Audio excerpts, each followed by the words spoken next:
Today we will be trekking Martin's Cove. On November 2nd, 1856, the Martin Handcart Company arrived at the stockade at Devil's Gate. A fort or trading post had been built near Devil's Gate in 1851, but it had been abandoned in 1856, so there was no one around when the handcart companies arrived. George W. Grant, the 18-year-old son of Captain Grant, knocked down one of the cabins to provide firewood. It was 11 degrees below zero. There were 12 to 16 inches of snow, with drifts deeper than that, and a bitter wind was blowing. 13 more people died that night. A council was held.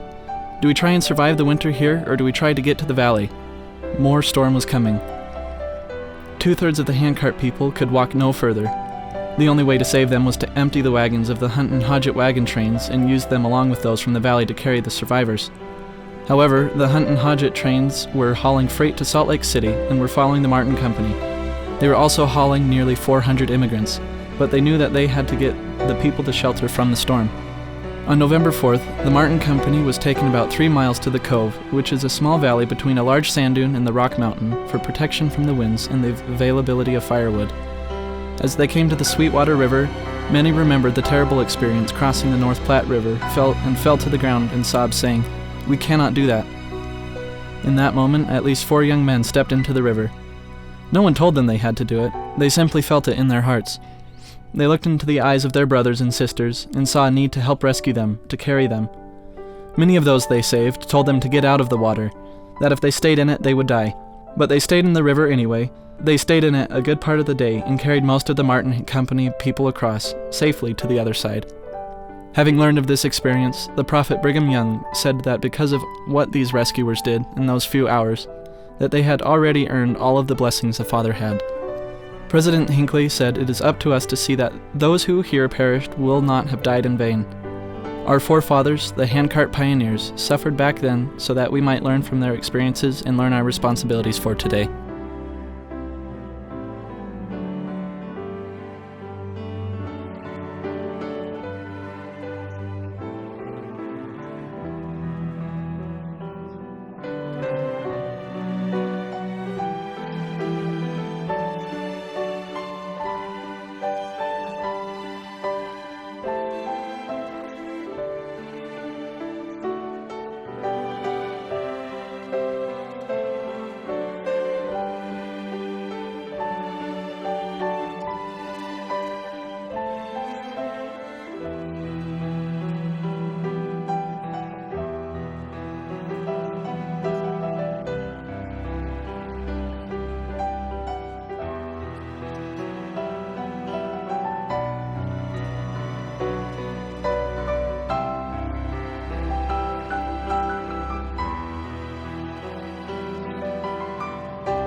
listen to me for a while.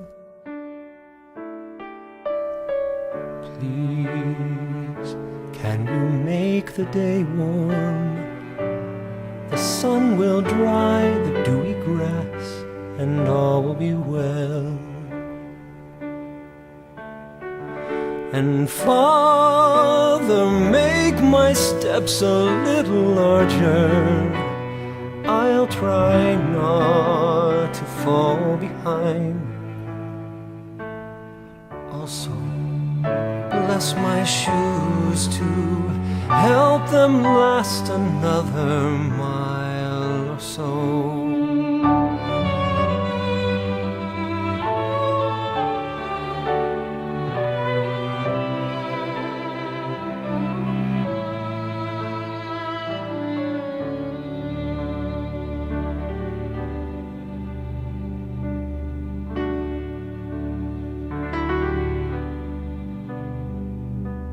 Father, I'm so hungry. I've had nothing to eat for a while. Please, can you fill our grain barrel? Mother can make a flour cake, and all will be well. But Father, when the food is gone, forgive me. I'll try hard not to complain. Also, bless my mother, dry her tears and help her smile again.